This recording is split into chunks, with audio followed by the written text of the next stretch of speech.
आज हम पढ़ेंगे विराम चिन्ह, जो कि हमारा दूसरा चैप्टर है विराम चिन्ह। विराम चिन्ह, विराम का मतलब होता है ठहराव या रुकना। और विराम चिन्हों को अब हम आगे पढ़ेंगे। पहला है अल्प विराम, जिसका चिन्ह ये होता है, इसको हम नॉर्मल कॉमा भी बोलते हैं। यदि वाक्यों के मध्य किंतु, परंतु, अतः, इसीलिए, तथापि, क्योंकि आदि अवयवों का प्रयोग होता है, वहाँ अल्प विराम लगाया जाता है। अल्प विराम लगाया जाता है। और दूसरा है हमारा अर्ध विराम।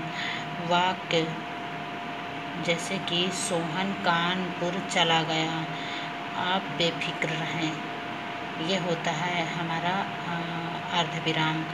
और तीसरा है हमारा पूर्ण विराम। राम स्कूल जाता है, जब वाक्य पूरा हो जाता है तब इसे लगाया जाता है। और विस्मयादिबोधक चिन्ह होता है, ऐसा ये आप देख सकते हैं, विस्मयादिबोधक चिन्ह का प्रतीक है, जहाँ हर्ष, विषाद, आश्चर्य, विस्मय, भय, घृणा और करुणा आदि भावों को व्यक्त किया जाता है, वहाँ यह प्रयोग किया जाता है, जैसे कि वाह क्या बात है। और पांचवा है हमारा प्रश्न चिन्ह।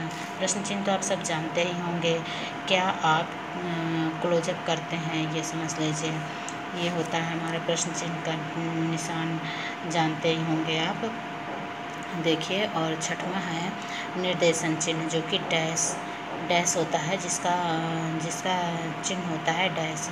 महान पुरुषों महात्मा गांधी, जवाहरलाल नेहरू आदि की सोच एक समान थी, ये योजक चिन्ह कहते हैं इसको, ये होता है निर्देशन चिन्ह। और सातवां है हमारा कोष्टक।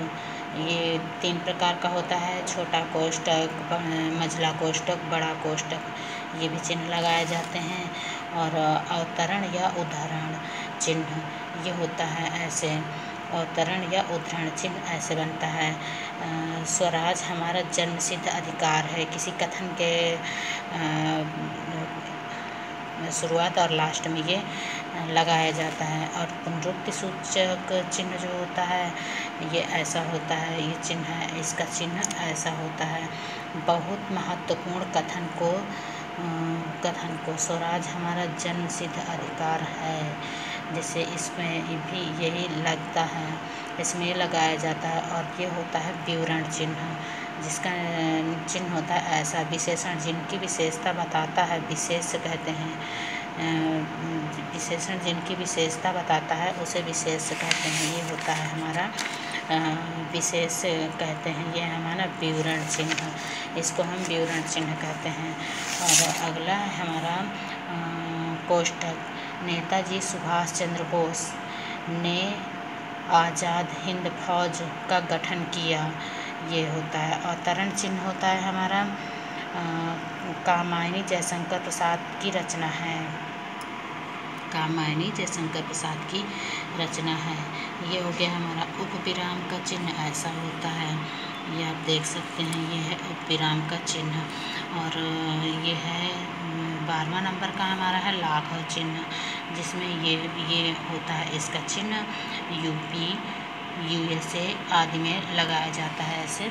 और लोभ चिन्ह ये होता है, और सभी जानते हैं कि मैं तुमसे बहुत प्यार करता हूँ और तुम हो कि टेस्ट समझ चाहिए, ऐसे होता है। और ये होता है पाद चिन्ह से बोलते हैं, जो कि ऐसे छोटा एक लाइन होती है, इसका चिन्ह ऐसा होता है, इसे पाद चिन्ह कहते हैं। और दीर्घ उच्चारण चिन्ह ये होता है, जैसे कॉपी लिखा जाता है ऐसे ये होता है ये चिन्ह।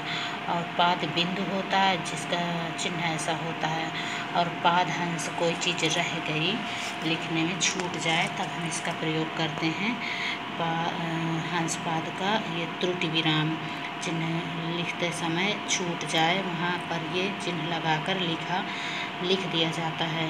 और टीका सूचक चिन्ह ये होता है, बीच में कोई महत्वपूर्ण शब्द आ जाए जिसके बारे में जहाँ पर बता सकें, किसी और जगह बताने के लिए संकेत होता है। तुल्यता सूचक होता है, ये चिन्ह इसका बराबर वाला होता है, जो एक दूसरे के बराबर हो वहाँ चिन्ह लगाते हैं, वहाँ ये तुलना के लिए इसको लगाया जाता है। और यह हमारा अगला 20वां समाप्ति सूचक में ये चिन्ह अथवा ये चिन्ह लगाए जाते हैं। जहाँ से लिखना समाप्त होता है वहाँ ये चिन्ह लगाया जाता है। अगले में हम अब इस चैप्टर की प्रैक्टिस करवाएंगे, MCQ लाएंगे, उसको आप पढ़िएगा।